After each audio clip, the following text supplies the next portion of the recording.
15 सितंबर 2025 की शाम इंदौर की सड़कों पर रोज का शोर था, रोज का जाम था, आम जिंदगियां चल रही थी और तभी एक ट्रक आया जिसने 2 किलोमीटर तक लोगों को रौंद डाला। 3 लोग जिंदा नहीं रहे, 35 से ज्यादा लोग घायल हो गए, किसी की हड्डियां टूटी तो किसी के सपने टूटे। लेकिन दोस्तों, असली कहानी हादसे की नहीं है, बल्कि असली कहानी उस सिस्टम की है जो हर बार ऐसे हादसों के बाद छोटे कर्मचारियों को बलि का बकरा बनाता है और बड़े अधिकारियों की चुप्पी सुनहरे पर्दों के पीछे छुपा दी जाती है। इंदौर का एयरपोर्ट रोड, शाम का वक्त, ट्रक कलानी नगर से बड़ा गणपति तक घुसा। सड़क पर गाड़ियां खड़ी हुई थी, लोग जा रहे थे और फिर जो हुआ वो हम सबने वीडियो में देखा। ड्राइवर गुलशेर की रिपोर्ट आई, उसके खून में शराब का स्तर 200 मिलीग्राम पर 100 ml, यानी कानूनी सीमा से 7 गुना ज्यादा। अब जरा सोचिए, इतना नशे में धुत एक इंसान ट्रक चला रहा था। शहर की सड़कों पर चेकिंग करने वाले सब सो रहे थे, या यूं कहें कि सोए नहीं थे, बस आंखें बंद कर रखी थी। मामला इतना गंभीर था कि 23 सितंबर को मध्य प्रदेश हाईकोर्ट ने खुद संज्ञान लिया। कहा गया कि सीसीटीवी फुटेज लाओ। स्टेट की रिपोर्ट आई, लेकिन उसमें संवेदनशील बातें थी, इसलिए उसे सील्ड कवर में रख दिया गया। पुलिस कमिश्नर और डीसीपी को पेश होना पड़ा। 9 ट्रैफिक अफसर सस्पेंड कर दिए गए। अब जनता से पूछा जाए, क्या यह कार्रवाई है या फिर एक पुरानी स्क्रिप्ट, छोटों को पकड़ो और बड़ों को बचाओ और मामला ठंडा कर दो। एक जिले में सबसे बड़ा अधिकारी कौन होता है? एसपी और कलेक्टर।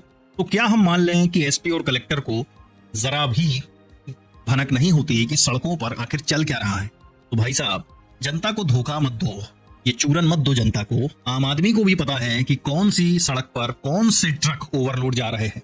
गांव का बच्चा तक बता देगा, तो फिर जिला स्तर पर बैठे एसपी और कलेक्टर को कैसे नहीं पता चलता? सच यही है, पैसा ऊपर तक जाता है, चढ़ावा ऊपर तक चढ़ता है। खदानों से अवैध रेत निकलेगी, ट्रक ओवरलोड होंगे और ऊपर बैठे अधिकारी कहेंगे एक्शन मत लो।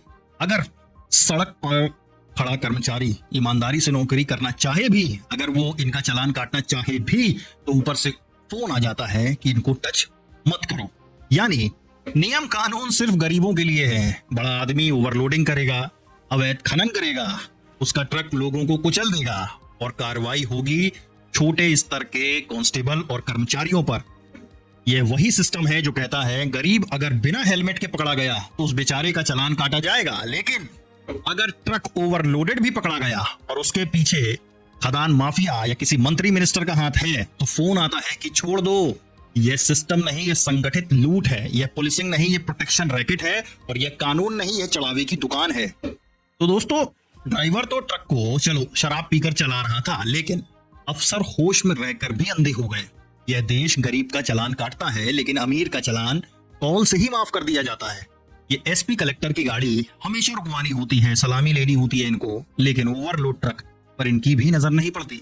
सड़क पर खून बहा, लेकिन कुर्सियों पर सन्नाटा छा गया।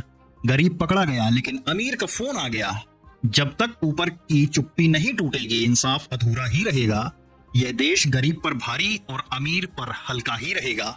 दोस्तों, इस घटना ने एक बार फिर साबित कर दिया कि हमारे यहाँ सिस्टम गरीब को दबाने और अमीर को बचाने की मशीन बन चुका है। अब समय है कि हम सिर्फ छोटे कर्मियों को नहीं, बल्कि उच्च स्तर पर बैठे लोगों से भी जवाब मांगे। हाईकोर्ट ने सीसीटीवी फुटेज मांगा है, सील्ड रिपोर्ट ली है, अगली सुनवाई अब 10 अक्टूबर को है, लेकिन असली दबाव जनता का होना चाहिए। आरटीआई डालिए, सोशल मीडिया पर सवाल पूछिए और नेताओं से जवाब मांगिए, क्योंकि जब तक ऊपर बैठे अफसर और नेता बचते रहेंगे, तब तक हादसे होते रहेंगे, लोग मरते रहेंगे और हर बार सिस्टम यही कहेगा हमारे पास भनक ही नहीं थी। तो दोस्तों, यह सिर्फ हादसा नहीं है, यह सिस्टम की पोल है और उसे उजागर करना हमारी जिम्मेदारी है।